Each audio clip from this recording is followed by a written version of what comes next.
Bonsoir, chers internautes. Nous sommes à l'anniversaire de la mort de Cheikh Anta Diop, qui est un agent, un grand égyptologue et un grand scientifique. Donc aujourd'hui, nous allons retourner vers l'Égypte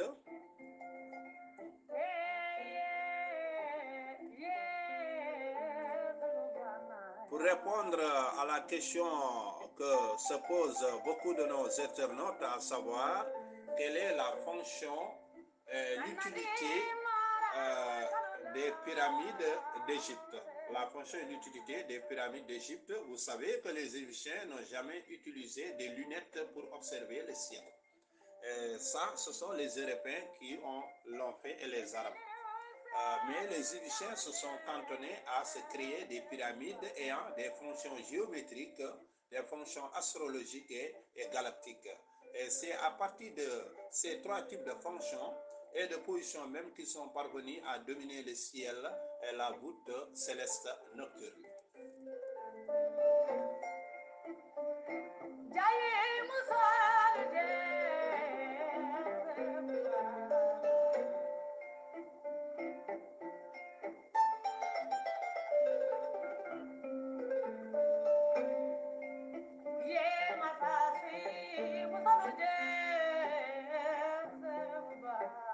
Je vous ai dit que les pyramides sont orientées géographiquement, astrologiquement et galactiquement. L'orientation géographique est très importante, l'orientation astrologique l'est plus, puisque c'est avec l'orientation astrologique que les pyramides servent d'horloge, de calendrier, de sites d'observatoire, de sites d'observation, des prévisions pour la pluviométrie et les inondations, et aussi pour le changement de saison.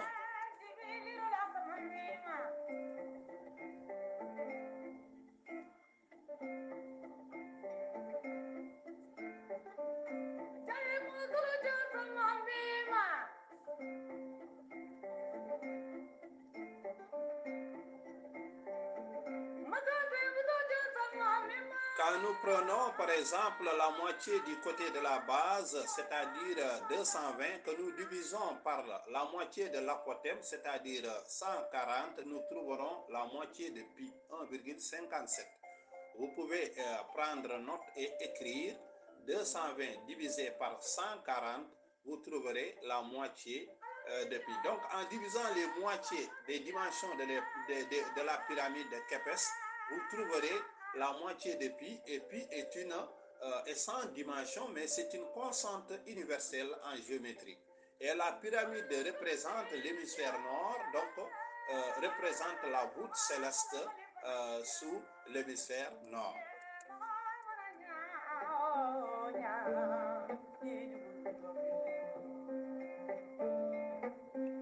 Donc le côté de la base faisant 440 coudées, je vous l'ai dit, vous divisez, vous prenez la moitié de ces 440, c'est 220. Vous prenez aussi la moitié de l'apotème qui est de 280, mais vous prenez sa moitié, c'est-à-dire 140. Les deux moitiés, la division des deux moitiés vous donne la moitié de pi.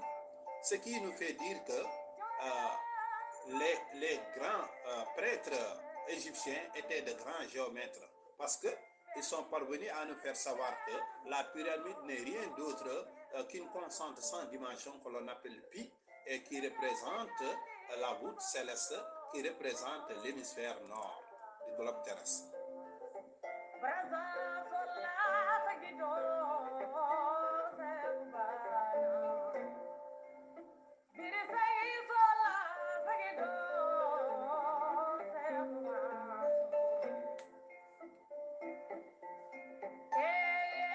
Pour l'orientation astrologique, les 4 coins de la pyramide de Képhes sont orientés. Par exemple, le côté sud est orienté vers une constellation du sud, vers la constellation du Scorpion. Pour le Scorpion, l'étoile principale, c'est Antares. C'est l'étoile principale chez le Scorpion. Mais aussi, il y a Mars et Pluton qui sont des lunes. Les deux étoiles sont des astres. Le premier, c'est un astre tropical. Le second n'est pas tropical. La planète Mars est une étoile tropicale. Pour la seule et simple raison qu'elle traverse les tropiques de l'est vers l'ouest. Elle suit le mouvement apparent du Soleil. Vous savez que le Soleil, lui, il rentre dans les tropiques, il se lève à l'est, il se couche à l'ouest. Et la planète Mars en fait de même. Par contre, Pluton ne fait pas partie de ce lot, mais Pluton fait partie de la constellation du Scorpion, pour vous le dire. Quoique Pluton ne fasse pas partie des étoiles tropicales, c'est-à-dire unidirectionnelles, Pluton, elle croise la direction de certaines planètes. L'orbite, du moins, l'orbite, elle croise l'orbite d'autres planètes telles que Neptune, par exemple.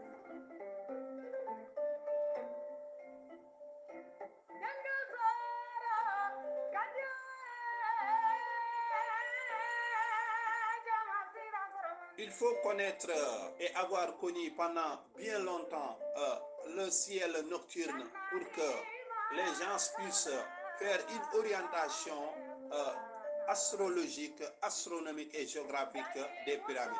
Donc, c'est ce qui m'a valu faire remonter l'âge de l'astronomie et la mémoire astronomique africaine à 546 000 ans, à moins 546 000 ans avant Jésus-Christ, alors que le grand savant sénégalais égyptologue Cheikh Anta Diop le place vers moins 15 000 ans avant Jésus-Christ, moins 10 000 ans avant Jésus-Christ, ce qui est pour moi trop court parce que il ne peut pas rassembler toutes ces connaissances-là ne possédant pas des ordinateurs et des calculateurs. Ceci n'est pas possible pour les Égyptiens.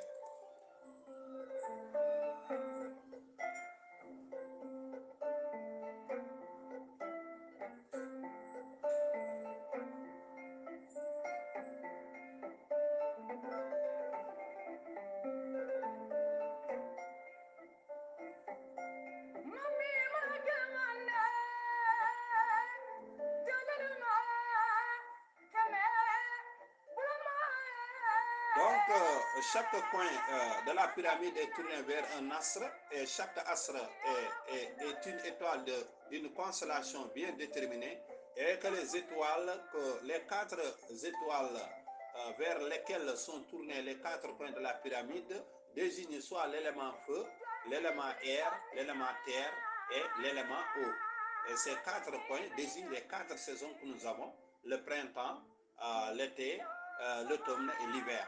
Et à chaque saison, son élément. Et c'est ça que les pyramides, c'est pourquoi les pyramides sont là pour les saisons. C'est un calendrier saisonnier, c'est un calendrier pluviométrique, c'est la météo aussi, c'est elle qui montre l'apparition de certaines étoiles, leur lever iliaque ou non. Et c'est ça qui fait que les Égyptiens maîtrisent la carte du ciel et maîtrisent aussi le système météorologique africain et tropical.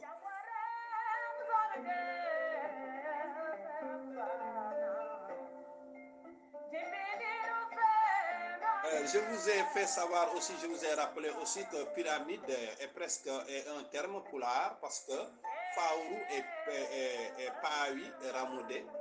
Pawi c'est le pluriel de Faourou. Vous savez que F qui est une consonne suintante et différente et le pluriel et le singulier de P en pulaar qui est une bilabiale. Pawi Ramoudé. Pawi, ça veut dire les greniers. Ramadé, ça veut dire l'observation, scruter les étoiles, le ciel, en vue d'en sortir un présage ou lire un présage. Soit il est néfaste ou bien il est sinistre, ou bien en sortir un présage sur la pluviométrie ou sur la météo. C'est ce que l'on appelle Ramadé.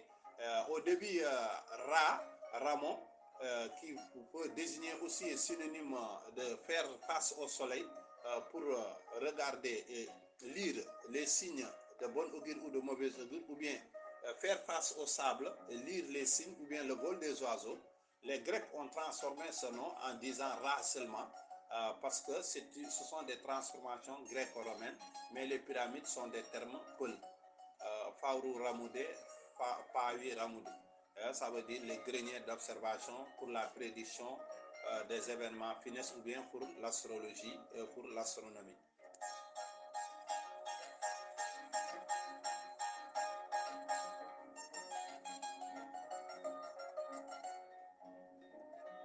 Donc, pour que nous puissions continuer sur notre lancée concernant la géométrie et l'algèbre des pyramides, ou bien l'astrologie et l'astronomie, n'oubliez pas que la pyramide désigne Pi 3,14, étant donné que quand nous divisons la moitié d'un côté par l'apothéme, la moitié de l'apothéme, nous aurons la moitié de Pi. Donc, si nous ne divisons pas par les moitiés et que nous divisons les dimensions par elles-mêmes, nous aurons Pi entièrement. Donc une pyramide, c'est la projection spatiale de Pi, une projection géométrique, astrologique et astronomique. Donc, mesdames et messieurs, c'est l'anniversaire de la mort de notre grand et regretté Cheikh Anta Diop. On aurait pu l'avoir parmi nous, mais Dieu n'a pas voulu ainsi.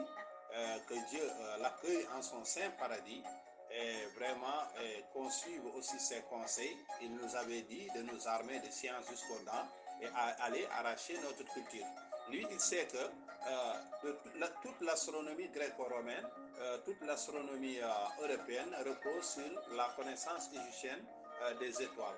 Donc, ce que je vous ai dit aujourd'hui concernant l'astronomie tropicale, parce que c'est une astronomie tropicale, nous ne parlons pas de l'astronomie où il y a les télescopes et tout ça. Nous parlons des observations à l'œil nu et qui commencent à partir du crépuscule, où un prêtre relève chaque heure, heure après heure, jusqu'à 6 heures du matin, la position des étoiles, les étoiles unidirectionnelles, les étoiles tropicales et celles qui ne le sont pas, par exemple les étoiles circumpolaires et les étoiles fixes. Donc c'est international Mbaye Guissé. Bonjour à mon ami et frère Momo Maram Kairé, astronome à la NASA, avec qui je suis en contact de temps à autre via le net par Facebook et Messenger. Merci beaucoup, chers internautes.